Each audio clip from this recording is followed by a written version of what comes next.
watch a WWF show back then, where, you know, again, the reason I got in the business is when I just saw Papa Shango make the Ultimate Warrior throw up from across the arena. I said, that's it, I'm done. That's when I decided I wanted to make my own promotion. That is the very moment. And here you couldn't bullshit anybody. Mm-hmm.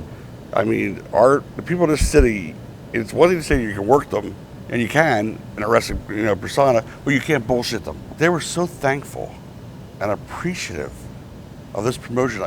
I can't put it into words or do it justice. What it's like to walk out of a show and people running over saying, thank you, oh my God. There was so much more enjoyable than anything I've seen on TV now in the last 6 months or the last year. That was a thank you. We started running Schmidt's first night. I go and talk to the guy at the sports bar. He goes, by the way, yes, absolutely, I want to do this on one condition. What's that? Sandman can't work ever at this bar. Now, I don't even hardly know Sandman. Right. But this is, I said, what do you mean he can't work at this bar? He goes, he's banned. You know, I'm going to get off color a little bit here and there throughout the tape. But that's why we're here. We're covering ECW. You can't. I have a good friend named Mark Goldman. He says to me, I'll never forget that night. He goes, Todd, holy God, Ivan Cole just washed his dick out in the sink right next to me. Oh my God. I go in the bathroom and I hear, that's Missy Hyatt's head going into the sink as he's fucking her in the bathroom. And her doing it. I go, hey, man. She goes, hey, Todd. Boom, boom. He's, I think, 19 maybe or here? Or 20? Yeah, he was young. He was a young kid. He was getting ready to go to Smoky Mountain, I believe. And Tammy was local in more ways than one. Joey Styles. Where'd you find Joey? I didn't. Actually, you know where I found him? I found him back there in the locker room in his underwear. That's how I met Joey Styles.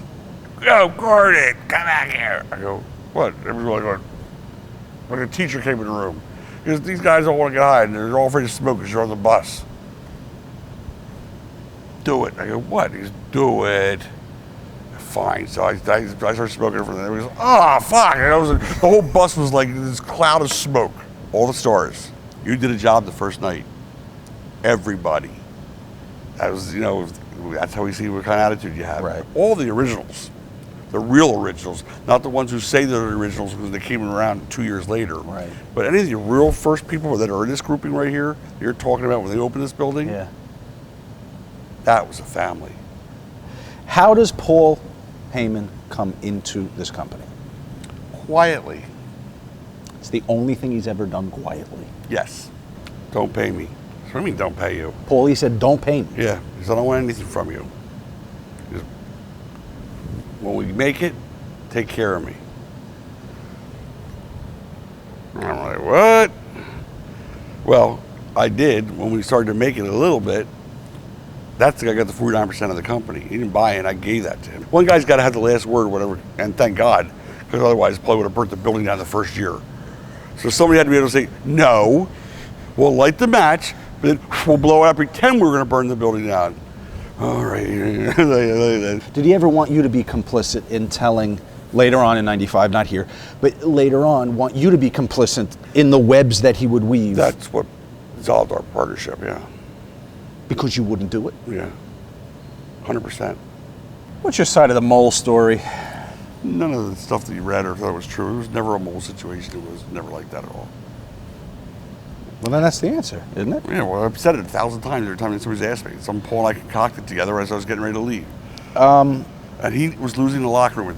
Fuck it. He was losing the locker room at that time by 97. Yeah. It was fractured. At this time, does Eddie have a problem? Yes. Even this early? But masked. Right. He wasn't interfering with work? No. His decision making? Occasionally, there would be a day where, Eddie didn't show up. He wasn't feeling well. And Eddie's smart. He's got, he just watch. He knows. He goes, I hear you're getting TV. Who are you going to do the book? Who's going to book the TV for you? I said, well, I guess I would. It's like I did the shows. He goes, what are you go to the studio every week? You're sit there? And I went, ugh. So now I'm running a business still. This is my bread and butter. That's going to support this wrestling habit I can develop here. I went, oh. I realized that, yeah, I'm going to have to be in the studio a whole day, during the week in order to get that show. I couldn't do that. So I needed somebody who could. He goes, I did TV in Alabama. I did TV here. I know how to do it. I can break it up into 4 segments. And that's when I decided to take over the book. At this particular time, the Demons had completely already overtaken him. Overtaken Eddie. He was missing days in the studio, missing work. And I went up to the studio one day and I took off and he comes out there and he goes, Hey, you're thinking, I know what you're doing. You were Crockett, you and Paul. You and Paul, you're friends, and we had become friends. We're talking all the time now. He said, now you're squeezing me out so you and Crockett do this big thing together, right? I said, are you crazy? This is my baby. I birthed this thing. I'm not gonna go do something in New York. Plus, they don't want me up there. They didn't ask me to come up there. He goes, bullshit, you're lying. He goes, I quit. You know, that's typical Eddie. Like, I'm taking my ball and going home. I'm taking Doug with me. I said, but not everybody can go through tables. Not everybody completely killing it. And Funk was very vocal about it after a while. I said, what else can I do out there? What am I going to follow? What do I have to do to follow those guys? So you guys were aware, even it wasn't back crazy spot here. after crazy spot. What we did wrong. Well, there's flaming tables 6 high. Yeah. That's a crazy spot. Yes, but I'm saying it wasn't like then we go to the next another spot in the same match. Once we did those crazy spots, they were like the end of a match. They weren't But the next pay-per-view, though. Yes, agreed. Which is zooming out. The next pay-per-view, there's kind of the expectation on the part of the fan. Yeah. Of You're right. Listen, I learned every step of the way through this business. Mm-hmm. There were a million things I still hadn't learned yet. Believe me, I learned them as I went along. Right. The key was not to ever make the same mistake twice. And hopefully I didn't.